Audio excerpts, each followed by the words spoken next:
Assalamualaikum warahmatullahi wabarakatuh. Apa kabar anak-anak Soli Waselia kelas 5 SD Utsman bin Affan? Semoga semua selalu dalam keadaan sehat walafiat dan selalu dalam lindungan Allah Subhanahu wa taala. Amin ya rabbal alamin. Baik, materi kita hari ini tema 5D sehat itu penting. Subtema 3 cara memelihara kesehatan organ peredaran darah manusia. Pembelajaran 3, 4, dan 6, muatan pembelajarannya PPKN. Ya, alhamdulillah kita sudah di penghujung tema 5D ya. Baik, tujuan pembelajaran kita, siswa dapat melaksanakan tanggung jawab dalam kegiatan gotong royong, dapat mengidentifikasi perbedaan hak dan kewajiban sebagai warga masyarakat, dan dapat menjelaskan akibat dari tidak menjalankan tanggung jawab. Baik, dalam melaksanakan tanggung jawab dalam kegiatan gotong royong ya. Gotong royong berarti bekerja sama, saling tolong-menolong dalam menyelesaikan suatu pekerjaan ya. Dengan bergotong royong pekerjaan jadi mudah selesai. Satu lingkungan ya tidak mungkin bisa diselesaikan hanya dengan 1 atau sampai 5 orang saja. Butuh banyak orang untuk menyelesaikan satu lingkungan yang besar, misalnya perumahan kalian. Ya, setelah itu nanti ada pembagian tugas. Ya, ada bagian selokan, ada bagian membakar sampahnya mungkin nanti, atau ada bagian khusus kalau memang ada sungai atau kali atau danau di sekitarnya juga harus dibersihkan.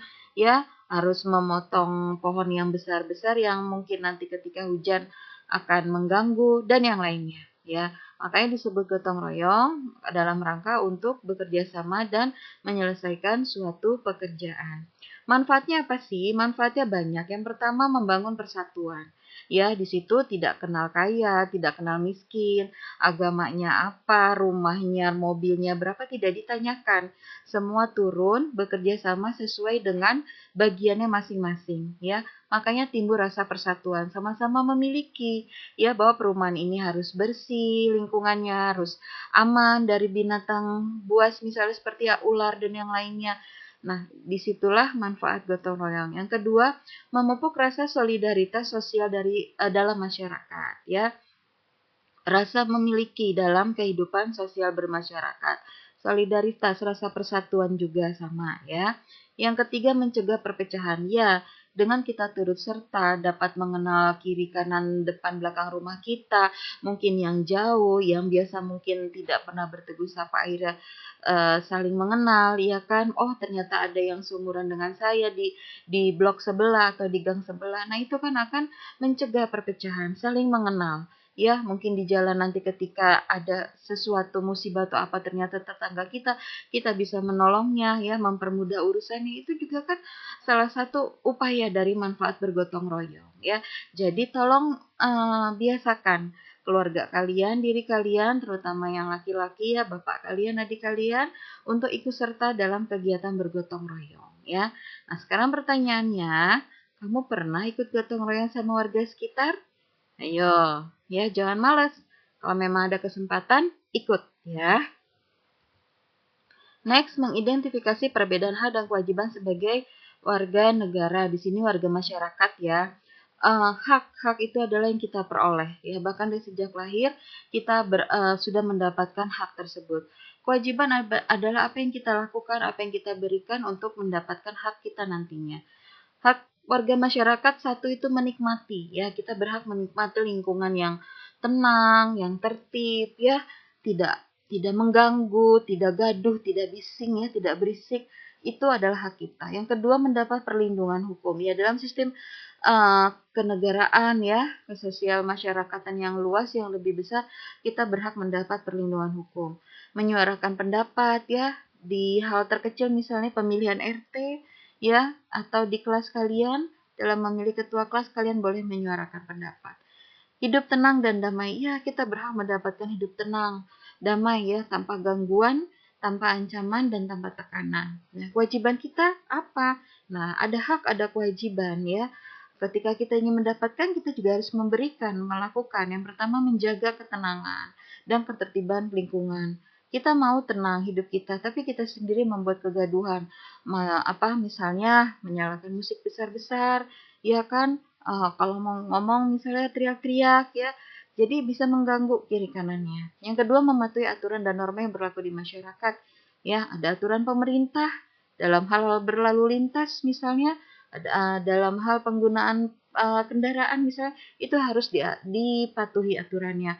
Ada norma-norma yang berlaku di masyarakat harus kita ikuti. Ya, di mana bumi dipijak, di situ langit dijunjung. Di mana kita berada, berarti norma yang ada di tempat itu harus kita laksanakan. Yang ketiga, berpartisipasi dalam kegiatan lingkungan setempat, ya seperti kerja bakti tadi, gotong royong tadi, pemilihan ketua RT atau acara lainnya yang berada di lingkungan setempat. Upayakan ya kita pernah mengikutinya ya sehingga kita diakui keberadaannya di tempat tersebut. Yang keempat, hidup rukun dan saling menghormati dengan tetangga ya.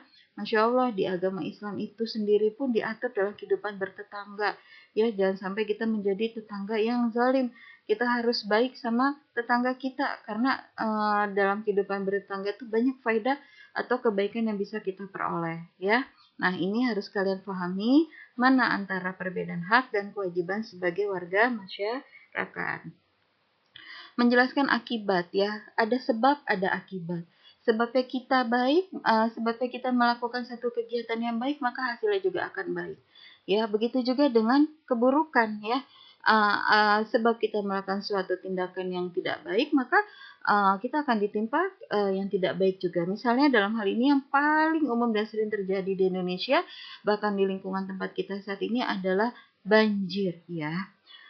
Banjir keumumannya terjadi karena tangan-tangan manusia itu sendiri ya, kesalahan kita dalam bersosialisasi dengan alam. Banjir akibat dari tidak melaksanakan tanggung jawab ya, sepele membuang sampah sembarangan ya, tidak pada tempatnya, membiarkan ya, virus pembiaran ya. Ini bisa menjadi karakter kita ya kan, pada hal-hal mudah kita menyimpan tisu misalnya, kemudian tidak ada tempat sampah, kita simpan dulu di saku baju atau di tas kita, itu sebenarnya hal mudah, tapi karena kita menganggapnya enteng, cuma tisu selembar. Bayangkan kalau di situ ada 5.000 orang hilir mudik ya karena jalanan bebas kemudian membuang tisu, berapa banyak tisu satu hari, 2 hari, 3 hari, sebulan, setahun ya. Apalagi untuk barang-barang yang tidak bisa diurai dengan cepat, seperti apa? Seperti plastik ya. Diapers baby ya kan, popok sekali pakai bayi. Ya, kalau kita tidak kreatif maka itu akan menjadi sampah yang akhirnya mengancam kehidupan kita sendiri. Apa sih dari sampah itu? Ya banyak. Ketika hujan akhirnya menyumbat saluran air dan mengotori lingkungan. Di beberapa negara banjir tidak menimbulkan aroma yang busuk, bahkan airnya juga tidak terlalu hitam ya, tidak terlalu kotor. Tapi di kita di Indonesia khususnya, kalau banjir ya semua yang ada di dapur, semua kotoran yang ada segala macam ada. Bahkan sampah tempat tidur, kasur, semua juga ada ya. Nah, di sini berarti masih kurang edukasinya masyarakat terhadap barang yang bisa di-recycle, diolah kembali, atau memang harus dimusnahkan, belum sampai secara merata. Lingkungan yang bersih adalah hak setiap warga. Kalian, Bulia, dan semuanya berhak mendapatkan lingkungan yang bersih. Lingkungan yang bersih akan membuat warga sehat di dalamnya. Iya, otomatis. Udara yang bersih, selokan yang bersih, ya kan, sampah yang pada tempatnya menyebabkan orang yang berada di lingkungan tersebut juga dalam keadaan sehat. Tanggung jawab menjaga kebersihan lingkungan harus dimulai dari diri sendiri.